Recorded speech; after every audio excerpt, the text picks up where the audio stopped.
রহস্য রোমাঞ্চে ঘেরা বাংলা তথা বিশ্ব সাহিত্যের নানান গল্প নিয়ে আসছি আমরা আমাদের চ্যানেল মৃতের শহর। হ্যালো এভরিওয়ান, আমি সুপ্রতিম আর আপনারা শুনছেন সাসপেন্স স্টেশন মৃতের শহর। আজ আপনাদের জন্য স্যার আর্থার কোনান ডয়েলের শার্লক হোমসের adventure a scandal in Bohemia শুরু হচ্ছে আজকের গল্প।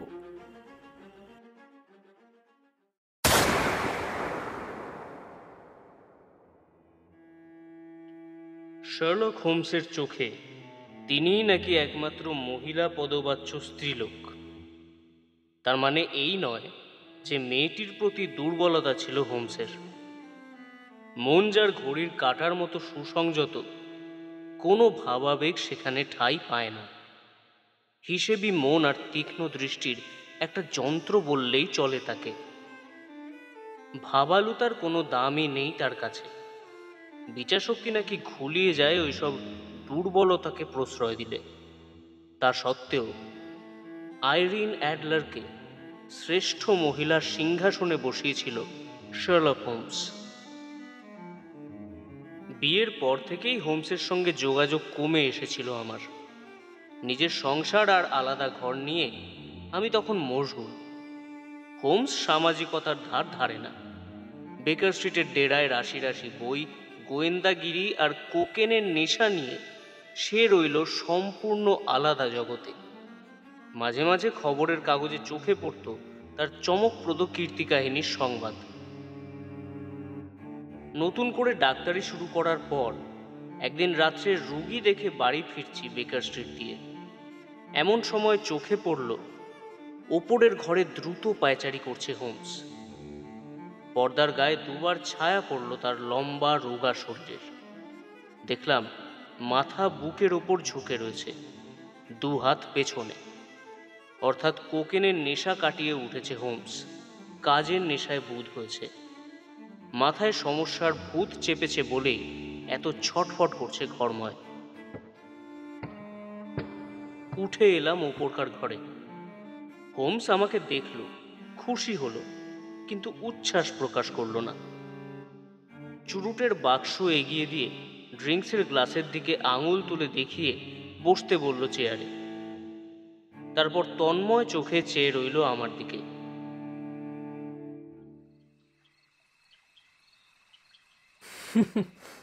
বিয়ে করে সুখী হয়েছ দেখছি ওয়াটসন। 7.5 পাউন্ড ওজনও বেড়েছে দেখছি তোমার। 7 পাউন্ড। আবার ডাক্তারি শুরু করেছো তো? তুমি জানলে কি করে? দেখে এলিমেন্টারি ওয়াটসন, এলিমেন্টারি। আরও দেখেছি সম্প্রতি খুব ভিজেছ বৃষ্টিতে। আর একটা আনাড়ি মেড জুটেছে তোমার বাড়িতে। হোমস, বাড়াবাড়ি হয়ে যাচ্ছে নাকি? সেকাল হলে তোমায় নির্ঘাত জ্যান্ত পুড়িয়ে মারা হতো। হ্যাঁ, গত বৃহস্পতিবার গেছিলাম হেঁটে, ফিরেছি অতি কষ্টে। কিন্তু জামা কাপড় পাল্টানোর পরেও তুমি জানলে কি করে বলো তো? যাচ্ছে তাই ঝিটাকেও বিদেয় করেছে স্ত্রী, অথচ তুমি। তোমার বাঁ পায়ের জুতোর পাশাপাশি দুটো আঁচড় পড়েছে। কাদা তুলতে গিয়েছিল এমন কেউ যে ডাহা আনাড়িয়ে ব্যাপারে। অর্থাৎ বৃষ্টি বাদলা দিনে রাস্তায় বেরিয়েছিলে এবং যে মেয়েটিকে জুতো সাফ করতে দিয়েছিলে সে তার রাগ ঝেড়েছে তোমার জুতোর ওপরেই। তোমার গায়ে আয়োডোফর্মের গন্ধ, ডান হাতের বুড়ো আঙুলে সিলভার নাইট্রেটের কালচে দাগ, আর স্টেথোস্কোপ রাখার জন্য উঁচু টুপি দেখে অনায়াসেই বলা যায় রুগী নিয়ে ব্যস্ত হয়েছো তুমি ওয়াটসন। এলিমেন্টারি। হেসে ফেললাম, বললাম, এত সহজ করে বললে যে মনে হলো আমারও বলা উচিত ছিল। চেয়ারে বসলো হোমস, চুরুট ধরালো, বলল, তুমি দেখো ঠিকই, কিন্তু খুঁটিয়ে দেখো না। তোমার সঙ্গে আমার তফাৎ এইখানে, এলিমেন্টারি।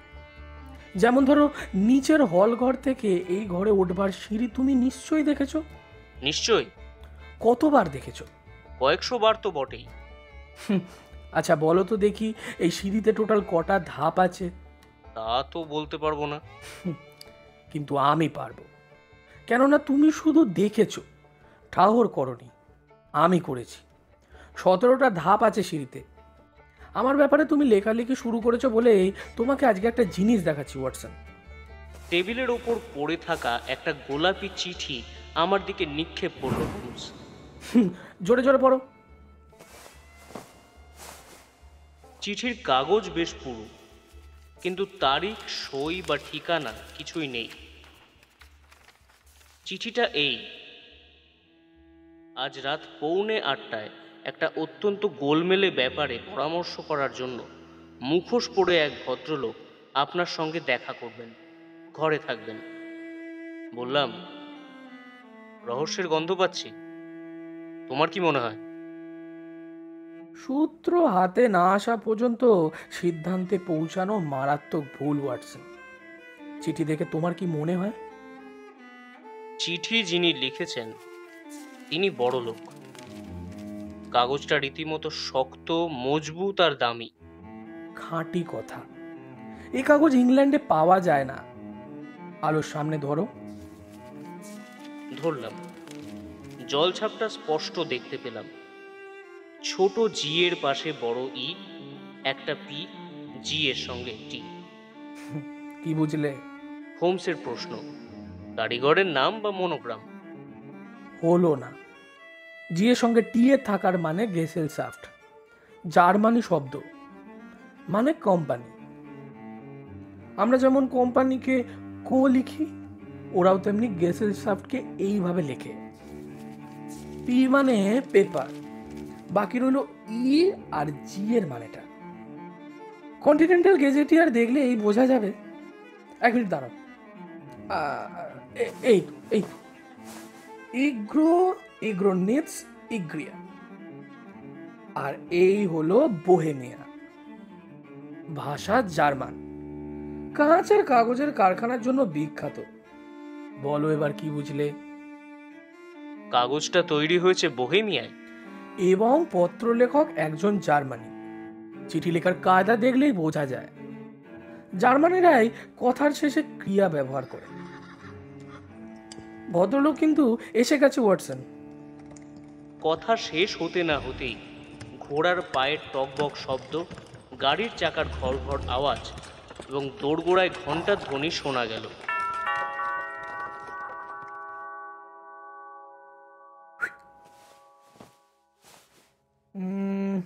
দুটো ঘোড়ায় টানা গাড়ি বলে মনে হচ্ছে। পরক্ষণেই উকি দিল জানলায়। দেখি। ঠিক বলেছি ওয়াটসন, ঠিক বলেছি। জোড়া ঘোড়ার টানা ব্রুহ্যাম গাড়ি। এক একটা ঘোড়ার দামই কমসে কম 150 গিনি। ওয়াটসন, এর কেসে টাকা আছে। আমি যাই? মোটেই না। কেসটা ইন্টারেস্টিং, না থাকলে আফসোস করতে হবে কিন্তু। ধীর স্থির ভারিক্কি পদশব্দ সিঁড়ি বেয়ে উঠে এসে স্তব্ধ হলো দরজার সামনে। পরক্ষণেই টোকা পড়ল পাল্লায়। বেশ জোরে গাঁট ঠোকার আওয়াজ, যেন কর্তা ব্যক্তি কেউ। ভেতরে আসুন, বললে হোমস। ঘরে যিনি ঢুকলেন, মাথায় তিনি রীতিমতো ঠ্যাঙা, 6.5 ফুটেরও বেশি, হারকিউলিসের মতন গড়ন পেটন। পোশাক দারুণ দামি, কিন্তু ভীষণ জমকালো, ইংল্যান্ডের রুচিতে আটকায়। সারা গায়ে কুবেরের সম্পদ যেন ঢেলে দেওয়ার চেষ্টা করা হয়েছে।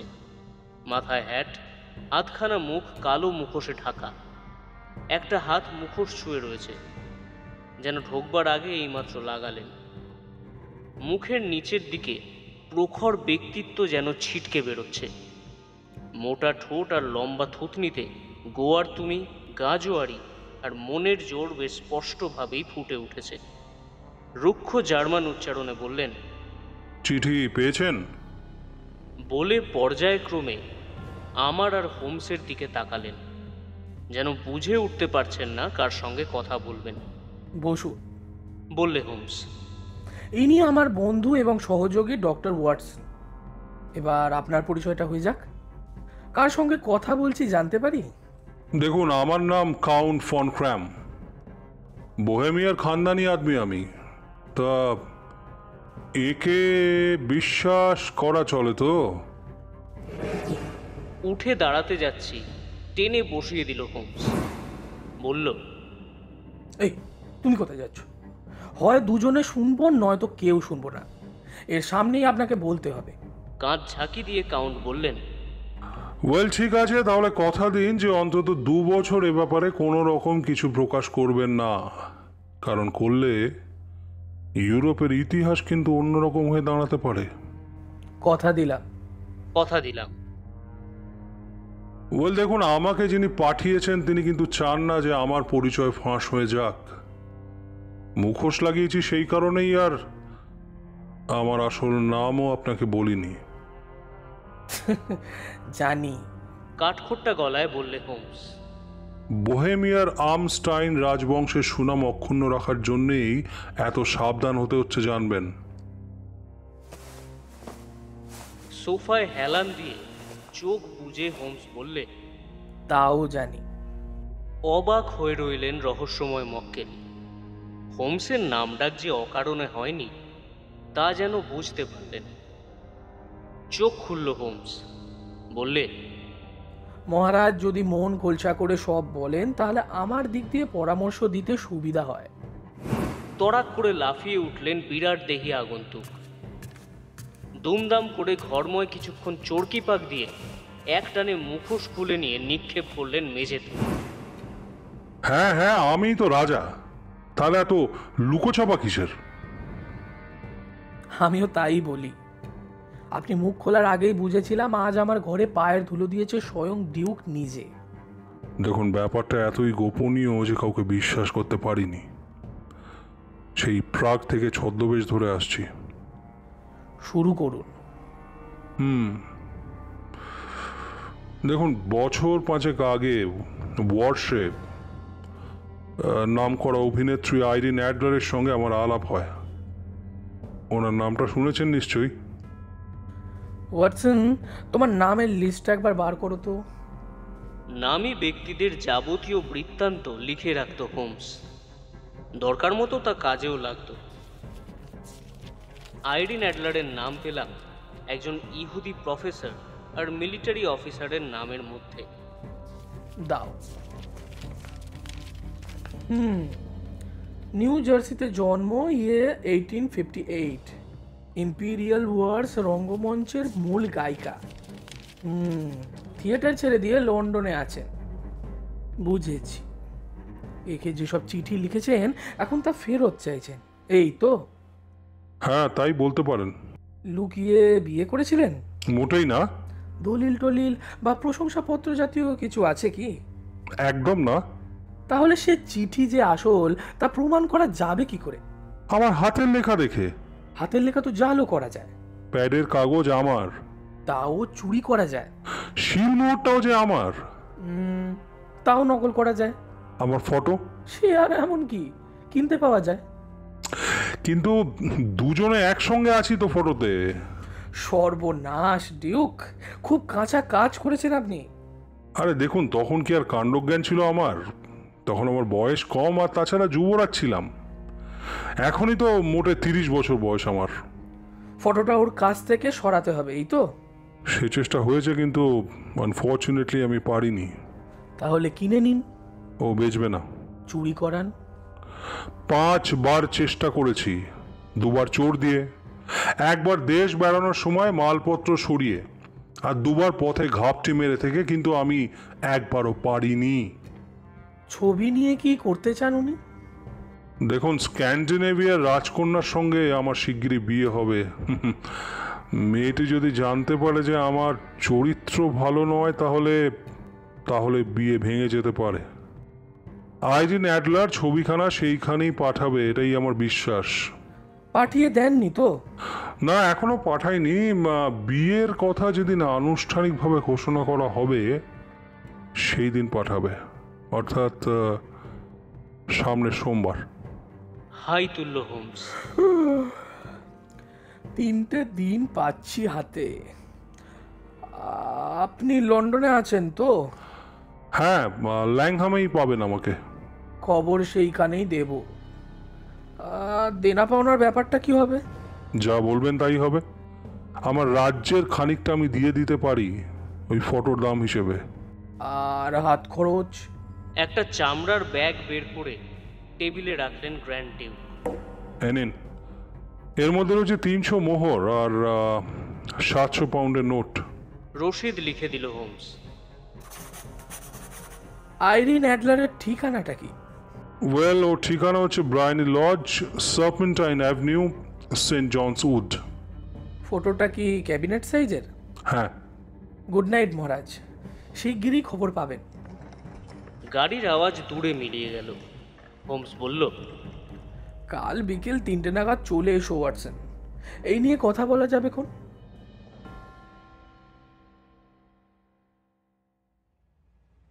পরদিন ঠিক 3টে গেলাম। হোমস সকাল 8টায় বেরিয়েছে, তখনও ফেরেনি। আগুনের চুল্লির ধারে বসে রইলাম ফেরার পথ চেয়ে। ঘড়িতে ঢং ঢং করে 4টে বাজতেই দরজা খুলে ঘরে ঢুকলো একজন কদাকার সহিস। পোশাক নোংরা, মুখে দাড়ি গোঁফ, চোখ রাঙা, ভাবভঙ্গি মাতালের মতো। 3বার আপাদমস্তক চোখ বুলানোর পর চিনলাম বহুরূপী হোমসকে। শোবার ঘর থেকে 5 মিনিট পরেই বেরিয়ে এলো টুইট স্যুট পরা ভদ্রলোকের চেহারায়। আগুনের সামনে পা ছড়িয়ে বসে পেট ফাটা হাসি হাসলো কিছুক্ষণ ধরে। ব্যাপারটা কি? শুধুই আমি। দারুণ মজা হয়েছে আজ ওয়াটসন, দারুণ মজা। আইরিন অ্যাডলারের বাড়ি পাহারা দিচ্ছিল বুঝি? ঠিক, সহিসদের ছদ্মবেশে বেরিয়েছিলাম আজ সকাল 8টায়। গাড়োয়ান আর সহিসে খুব মাখামাখি সম্পর্ক থাকে, তা তো তুমি জানোই। খবর পেতে অনেক সুবিধা হয়। ব্রায়ানি লজ বাড়িটা দোতলা, রাস্তার ওপরে পিছনে বাগান, ডান দিকে সাজানো বসবার ঘর, বড় বড় দুটো জানলা। বাগানের পাঁচিল বরাবর একটা নোংরা গলি ঢুকেছে ভিতরে। সহিসেরা ঘোড়া ডলাই মলাই করছিল সেখানে, আমিও হাত লাগালাম। বিনিময় পেলাম 2টো পেনি, আধ বোতল মদ, তামাক আর আইরিন অ্যাডলারের সম্পর্কে অনেক খবর। নির্ঝঞ্ঝাট মহিলা, ভোরে বেড়াতে যাওয়া আর কনসার্টে গান গাইতে যাওয়া ছাড়া রাস্তায় খুব একটা বেরোন না। 7টায় ফিরে ডিনার খান। পুরুষ বন্ধু শুধু একজনই, সুপুরুষ, প্রাণশক্তিতে ভরপুর, গায়ের রং গাঢ়, রোজ আসেন। পেশায় উকিল, নাম গডফ্রে নর্টন। খটকা লাগলো। আইরিন অ্যাডলারের সঙ্গে তার সম্পর্কটা স্রেফ কি উকিলের সঙ্গে মক্কেলের সম্পর্ক, নাকি ভালোবাসাবাসির ব্যাপারও আছে? প্রথমটা যদি ঠিক হয় তাহলে ফটো তার হেফাজতেই আছে, অর্থাৎ তদন্তের ক্ষেত্র আরো বাড়ল। ভাবছি কি করব, এমন সময় একটা গাড়ি এসে দাঁড়ালো বাড়ির সামনে। লাফিয়ে নামলো একটা ভদ্রলোক। চেহারা দেখেই বুঝে নিলাম ইনি গডফ্রে নর্টন। ব্যস্ত সমস্তভাবে গারোয়ানকে গাড়ি নিয়ে দাঁড়িয়ে থাকতে বলে ঝিয়ের পাশ দিয়ে বো করে ঢুকে গেলেন ঘরের ভিতর, যেন হরদম যাতায়াত আছে এই বাড়িতে। ভেতরে রইলেন আধ ঘন্টা। জানলা দিয়ে দেখলাম হনহন করে পায়চারি করছেন আর হাত পা নেড়ে উত্তেজিতভাবে কি যেন বলছেন। আইরিন অ্যাডলারকে খুব একটা দেখা গেল না। তারপর বেরিয়ে এলেন আগের চেয়েও ব্যস্তভাবে। গারোয়ানকে হেঁকে বললেন, গারোয়ান, 20 মিনিটের মধ্যে রিজেন্ট স্ট্রিট হয়ে সেন্ট মনিকা চার্চে যেতে হবে। আধ কিনি বকশিস পাবে, তাড়াতাড়ি চলো। পিছন নেব কিনা ভাবছি, এমন সময় একটা ঝকঝকে গাড়ি এসে দাঁড়ালো বাড়ির সামনে। খুব তাড়াহুড়ো করে ঘোড়া জোতা হয়েছে গাড়িতে। কোটের বোতাম লাগানোর সময়ও পাননি কোচোয়ান। ঝড়ের মতন ঘর থেকে বেরিয়ে এলেন আইরিন অ্যাডলার। গাড়িতে উঠেই হেঁকে বললেন, 20 মিনিটসে যদি সেন্ট মনিকার গির্জাতে নিয়ে যেতে পারো, 8 পাউন্ড বকশিস দেব। ঠিক এই সময় একটা ছ্যাঁকড়া গাড়ি এসে গেল সামনে। তরাক করে লাফ মেরে ঢুকে গেলাম গাড়ির ভিতরে। সেন্ট মনিকার গির্জায় চলো, 20 মিনিটের মধ্যে যেতে পারলে 8 পাউন্ড বকশিস। উল্কা বেগে গাড়ি পৌঁছালো গির্জার সামনে। ভিতরে ঢুকে দেখলাম আইরিন অ্যাডলার, গডফ্রে নর্টন আর পাদরি ছাড়া আর কেউ নেই। বেদির সামনে দাঁড়িয়ে আছে 3 জনে। আমাকে দেখে কিন্তু 3 জনেই দৌড়ে এলো আমার দিকে। আমি তো অবাক। গডফ্রে নর্টন টানতে টানতে আমাকে বেদির কাছে নিয়ে গেলেন। চলো চলো, চলে এসো, তোমাকেই তো দরকার। আর মোটে 3 মিনিট বাকি। সাক্ষী না হলে আইনের ফাঁক থেকে যাবে না। পর মুহূর্তে শুনলাম বিড়বিড় করে মন্ত্র পড়া হচ্ছে আমার কানের কাছে, এবং আমিও তার দিব্যি আউড়ে যাচ্ছি। যা জানি না তার সাক্ষী দিচ্ছি, অর্থাৎ গডফ্রে নর্টন আর আইরিন অ্যাডলারের বিয়েতে মধ্যস্থতা করছি। চোখের নিমিষে বিয়ে হয়ে গেল, সবাই খুব খুশি। 1 পাউন্ড পুরস্কারও পেলাম পাদ্রির কাছে। ব্যাপারটা বুঝলাম, সাক্ষী ছাড়া বিয়ে দেওয়া যাচ্ছিল না। রাস্তা থেকে সাক্ষী আনতে গেলে অনেক সময় পেরিয়ে যেত, তাই আমাকে পেয়ে বলতে গিয়েছিল সকলে। এখন বুঝছো এত হাসির কারণটা? তারপর আমি জিজ্ঞেস করলাম, গির্জার বাইরে এসে দুজনে গেলেন দুদিকে। যাওয়ার আগে গডফ্রে নর্টন বলে গেলেন, সন্ধে নাগাদ রোজকার মতো আসবো, তৈরি থেকো। আইরিন অ্যাডলার ফিরলেন বাড়িতে, আমি এলাম এখানে তোড়জোড় করতে। কিসের তোড়জোড়? খেয়ে নিয়ে বলবো, পেটে আগুন জ্বলছে। বিকেলে তোমাকে দরকার আছে ওয়াটসন। কাজটা কিন্তু বেআইনি, ধরা পড়ার সম্ভাবনাও আছে। রাজি? 100 বার। উদ্দেশ্য মহৎ হলে সব কিছুতেই রাজি, কিন্তু মতলবটা কি তোমার? খাবার এসে গেল। খেতে খেতে হোমস বললে, উদ্দেশ্য সত্যি মহৎ। এখন 5টা বাজে, 2 ঘন্টা পরে ব্রাউনি লজে পৌঁছাবো আমরা। আইরিন অ্যাডলার তখন খেতে ফিরবেন। তারপর আমি ভেতরে যাব, তুমি বাইরে থাকবে। বসবার ঘরে জানলার পাশে দাঁড়িয়ে থাকবে, হাতে একটা জিনিস রাখবে। এই না, সামান্য স্মোক বম। ছুঁড়ে দিলেই আপনা থেকে জ্বলে ওঠে। 4-5 মিনিট পরে জানলা খুললে তুমি আমার হাতের দিকে নজর রাখবে ওয়াটসন। যখন দেখবে এইভাবে হাত নাড়াচ্ছি, বলে বিশেষ একটা হাতের ভঙ্গি করলো হোমস। তখন বোমাটা জানলা গুলিয়ে ভিতরে ছুঁড়ে দিও, আর আগুন আগুন বলে চেঁচিয়ে উঠবে। কিন্তু ভিড় জমে উঠলে সরে পড়বে, রাস্তার অন্যদিকে গিয়ে দাঁড়াবে। 10 মিনিটের মধ্যে আমি আসবো তোমার কাছে, বুঝেছো? হ্যাঁ। শোবার ঘরে গেল হোমস। ফিরে এলো পাদ্রির ছদ্মবেশে। শুধু পোশাক নয়, চোখ মুখের চেহারা পর্যন্ত পাল্টে গিয়েছে। হোমস অপরাধতাত্ত্বিক হওয়ায় অভিনয় জগৎ হারিয়েছে একজন কুশলী শিল্পীকে, বিজ্ঞান জগৎ হারিয়েছে একজন চুলচেরা বিশ্লেষককে। বেকার স্ট্রিট থেকে বেরোলাম 6:15। ব্রায়োনি লজের সামনে যখন পৌঁছলাম তখন ল্যাম্পপোস্টের আলো জ্বলে উঠেছে। বাড়ির সামনেটা যত ফাঁকা হবে ভেবেছিলাম, দেখলাম তা নয়। বেশ কিছু লোক এদিকে সেদিকে হয় আড্ডা মারছে, নয় ঘোরাফেরা করছে। হোমস বললে, ওয়াটসন, নর্টন অ্যাডলারের বিয়ের ফলে আমার কাজ কিন্তু সহজ হয়ে এলো। আইরিন অ্যাডলার এখন কখনোই চাইবে না ছবিটা গডফ্রে নর্টনের চোখে পড়ুক। কিন্তু রেখেছেন কোথায়, সেইটাই এখন সমস্যা। সঙ্গে যে রাখেনি সে বিষয়ে সন্দেহ নেই। ক্যাবিনেট সাইজের ছবি মেয়েরা পোশাকের মধ্যে লুকিয়ে রাখতে পারে না। তাছাড়া যে কোনো মুহূর্তে গ্র্যান্ড ডিউকের লোক তাকে ধরে সার্চ করতে পারে। তাহলে কারোর কাছেও রাখিনি ওয়াটসন, কেননা ছবিটা কয়েকদিনের মধ্যেই দরকার হবে। তাছাড়া মেয়েরা যখন কিছু লোকায় নিজেরাই লুকিয়ে রাখে, কারো সাহায্য নিতে তারা পছন্দ করে না, বিশেষ করে যাদের আত্মবিশ্বাস বেশি। কাজে ধরে নিচ্ছি ছবি তার নাগালের মধ্যেই আছে, অর্থাৎ বাড়ির মধ্যে। কিন্তু বাড়ি খোঁজাও তো হয়েছে। দূর, ওকে খোঁজা বলে না। তুমি কি করে খুঁজবে? আমি তো খুঁজবো না, তবে উনি দেখিয়ে দেবেন। এই যে গাড়ি এসে গেছে, আর লেট করা যায় না ভাই।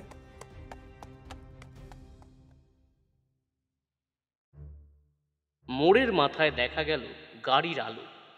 এসে দাঁড়ালো বাড়ির সামনে। সঙ্গে সঙ্গে প্রাপ্তিযোগের আশায় একজন নিচু ক্লাসের লোক দৌড়ে এসে খুলে ধরলো দরজা। দৌড়ে এলো আরও একজন, প্রথম জনকে ধাক্কা মেরে সরিয়ে দিল বকশিসটা নিজেই নেওয়ার আশায়। লেগে গেল ঝগড়া। ছুটে এলো আরও অনেকে।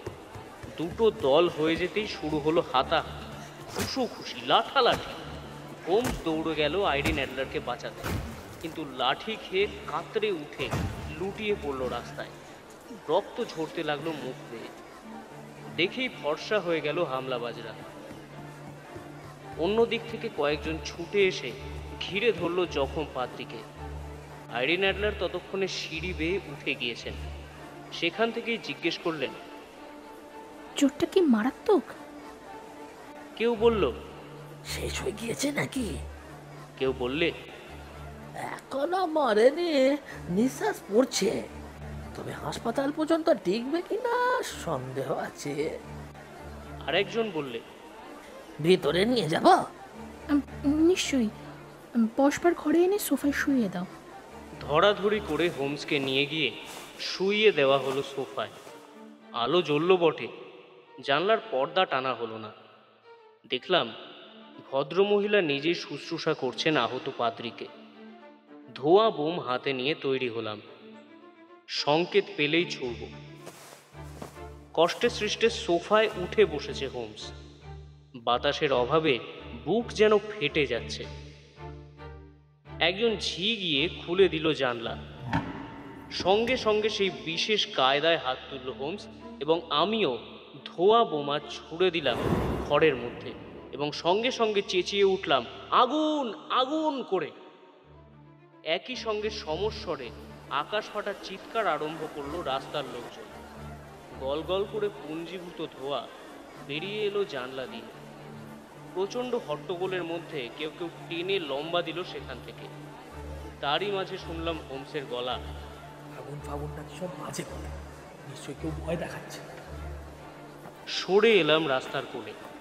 10 মিনিট দাঁড়ালাম। হোমস এসে আমাকে টেনে নিয়ে দ্রুত পদক্ষেপে এগিয়ে চলল বাড়ির দিকে। শাবাশ ওয়াটসন, বললে হোমস, ফটোটা কোথায় আছে জেনে ফেলেছি। কি করে জানলে? উনি দেখিয়ে দিলেন। কিচ্ছু বুঝলাম না। রাস্তার লোকগুলো যে আমার ভাড়াটে অভিনেতা তা তুমি নিশ্চয়ই বুঝেছো। সন্দেহ হয়েছিল। গোলমালের শুরুতেই দৌড়ে গিয়ে 2 হাতে মুখে রোগড়ে নিয়েছিলাম। আগে থেকে লাল রং মেখে রেখেছিলাম হাতে। জখম হওয়ার ভান করতেই বৈঠকখানা ঘরে না ঢুকিয়ে পারলেন না ভদ্রমহিলা। বড় ভালো মনে রে। বাড়ির কোন ঘরে ফটো লুকিয়েছেন সঠিক জানতাম না। বসবার ঘরেও হতে পারে, আবার শোবার ঘরেও হতে পারে। সেটা জানার জন্যই স্মোক বম ছাড়লাম তোমাকে দিয়ে। বাড়িতে আগুন লাগলে মেয়েরা আগে সবচেয়ে দামি জিনিসটা বাঁচাতে ছুটে যায়। মায়েরা দৌড়ায় বাচ্চার দিকে, কুমারীরা গয়নার দিকে। আইরিন অ্যাডলার দৌড়ালেন ঘন্টার দড়ির ওপরকার একটা আলগা তক্তার দিকে। আধখানা টেনে সরাতেই ভেতরকার ফাঁকে দেখলাম ফটোটা। তারপরেই যখন বললাম আগুন লাগেনি, উনি যেখানকার ফটো সেখানেই রেখে দিয়ে স্মোক বোমটার দিকে তাকিয়ে বেরিয়ে গেলেন ঘর থেকে। সেই ফাঁকে ছবিটা সরিয়ে নিলে হতো, কিন্তু কোচওয়ার লোকটা ঘরে ঢুকে এমন কটমট করে চেয়ে রইল আমার দিকে, যার ভরসা হলো না ওয়াটসন। বেশি তাড়াহুড়ো না করাই ভালো। এবার কি করবে? কাল সকাল 8টায় খোদ মহারাজকে নিয়ে যাব আইরিন অ্যাডলারের বসবার ঘরে। উনি অবশ্য নেমে এসে আমাদের কাউকেই দেখতে পাবেন না। সেই সঙ্গে দেখবেন ফটোও নেই খুপড়ির মধ্যে। আমি চাই মহারাজ নিজের হাতে ছবি উদ্ধার করুন। আর দেরি নয়, এক্ষুনি লিখে জানাচ্ছি মহারাজকে। বেকার স্ট্রিটে পৌঁছে গেলাম কথা বলতে বলতে। দরজার সামনে দাঁড়িয়ে চাবির জন্য পকেটে হাত দিল হোমস।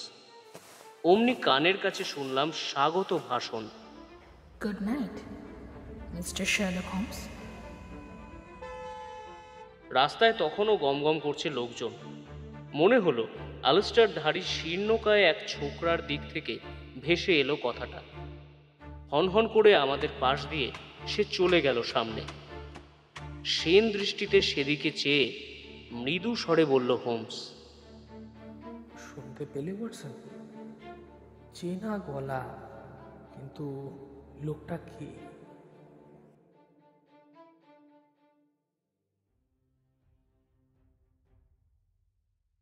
সে রাতে আর বাড়ি ফিরলাম না।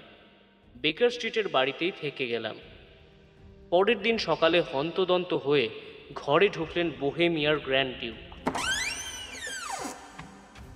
ঢুকেই হোমসের কাঁধ খামচে ধরে ব্যগ্র কণ্ঠে বললেন, পেয়েছেন?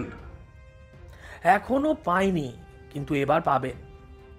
তাহলে চলুন, আর দেরি নয়। নেমে এলাম নিচে। ব্রুহেম গাড়িতে চেপে রওনা হলাম ব্রায়োনি লজ অভিমুখে।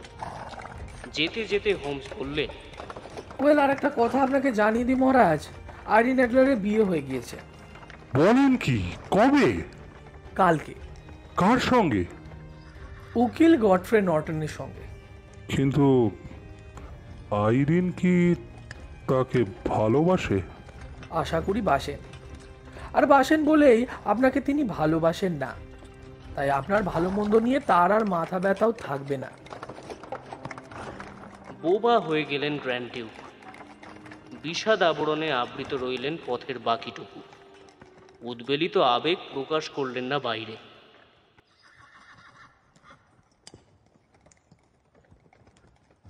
ব্রায়োনি লজের সামনে গিয়ে দেখি দরজা খোলা। সিঁড়িতে দাঁড়িয়ে একজন বুড়ি ঝি আমাদের দেখেই তাচ্ছিল্যের হাসি হেসে বলল, আপনি মিস্টার শার্লক হোমস, তাই তো? চমকে উঠল হোমস। বলল, হ্যাঁ, আমি শার্লক হোমস। দিদিমণি আজ ভোর 5:15 ট্রেনে চলে গেছেন। স্বামীকে নিয়েই গেছেন। বলে গেছিলেন আপনি আসতে পারেন। সে কি, ইংল্যান্ড ছেড়ে চলে গেছেন নাকি? ফ্যাকাশে হয়ে গেল হোমস। মনে হলো এই বুঝি টোলে পড়ে যাবে। একদম, আর ফিরবেন না। কাগজপত্রগুলো? গলা ভেঙে এলো গ্র্যান্ড ডিউকের। ঝিকে ঠেলে সরিয়ে বসবার ঘরে ঢুকে পড়ল হোমস। তছনছ অবস্থা ঘরের। দেরাজগুলো খোলা, তাক ফাঁকা। ঘন্টার দড়ির ওপরে ঢিলে তক্তাটা ভেঙে ফেলল হোমস। ভেতর থেকে একটা ফটো বার করলো আর একটা চিঠি। ফটোটা আইরিন অ্যাডলারের, আর চিঠিটা শার্লক হোমসের উদ্দেশ্যে। খামের ওপরে তার নামের তলায় লেখা, শার্লক হোমস না আসা পর্যন্ত যেন এ চিঠি এখানেই থাকে। এক টানে খাম ছিঁড়ে ফেলল হোমস। রাত 12টার সময় লেখা হয়েছে চিঠি। হুমড়ি খেয়ে একই সাথে পড়লাম তিনজনে। ডিয়ার মিস্টার শার্লক হোমস, আপনার কাজের ধারাটাই আলাদা। শতমুখে প্রশংসা করতে ইচ্ছে হয়। আগুন আগুন চিৎকার শোনার আগে পর্যন্ত কিন্তু বুঝতে পারিনি যে হাতে পড়েছি। যখন বুঝলাম তখন খটকা লাগলো। শুনেছিলাম কিছুদিন আগে ডিউক নাকি আপনার দ্বারস্থ হয়েছেন ছবিটা উদ্ধারের জন্য। তাই কচুয়ানকে পাহারায় রেখে ওপরে গিয়ে ছদ্মবেশ ধরলাম। The disguise of a man. জানেন তো, অভিনয় জিনিসটা আমি বেশ ভালোভাবেই রপ্ত করেছি, এবং বহুবার দেখেছি পুরুষের ছদ্মবেশেই কাজ হয় বেশি। আপনাকে ফলো করে বেকার স্ট্রিট পর্যন্ত এসে যখন দেখলাম যে আপনি শার্লক হোমস, তখন বিবেচকের মতো আপনাকে গুড নাইট জানালাম। তারপর গেলাম স্বামীর সঙ্গে পরামর্শ করবার জন্য। দুজনে মিলে ঠিক করলাম এইরকম দুর্ধর্ষ প্রতিপক্ষের খপ্পর থেকে রেহাই পেতে হলে দেশ ছেড়ে চলে যাওয়া ছাড়া আর কোনো পথ নেই।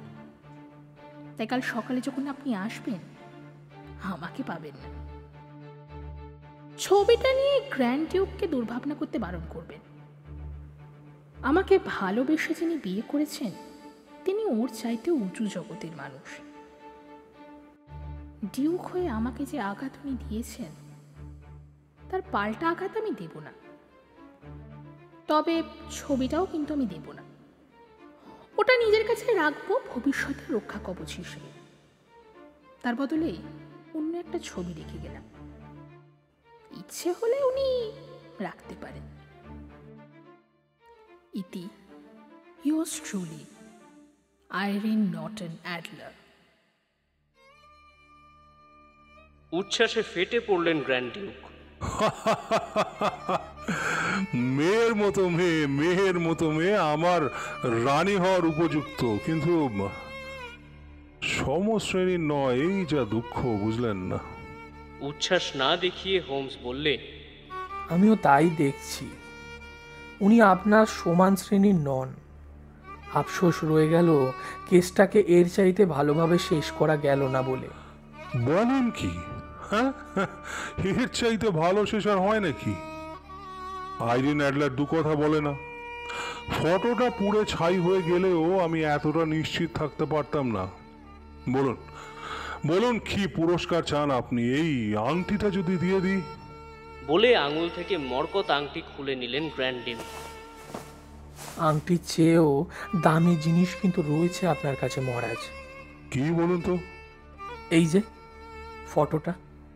আইরিনের ফটো আপনি রাখবেন? বেশ তো, নিন। হেট হয়ে অভিবাদন জানিয়ে আমাকে নিয়ে বাড়ি মুখো রওনা হলো হোমস। পেছন ফিরেও দেখল না প্রতি অভিবাদন জানাচ্ছে গ্র্যান্ড ডিউক।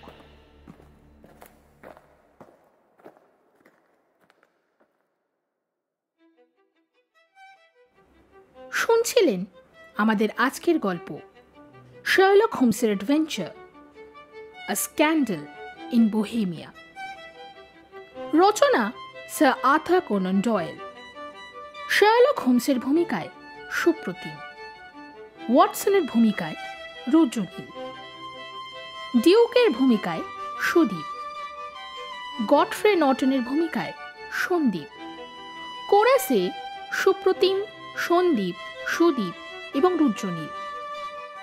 আইরিন অ্যাডলার এবং বুড়ি মেয়েদের ভূমিকায় আমি শুভপ্রিয়া। আমাদের উপস্থাপনা যদি আপনাদের ভালো লেগে থাকেন তাহলে প্লিজ আমাদের চ্যানেলটিকে সাবস্ক্রাইব করুন। আমাদের ফলো করতে পারেন আমাদের ফেসবুক ও ইনস্টাগ্রামের পেজে সাসপেন্স স্টেশন মৃতের শহর এই নামে।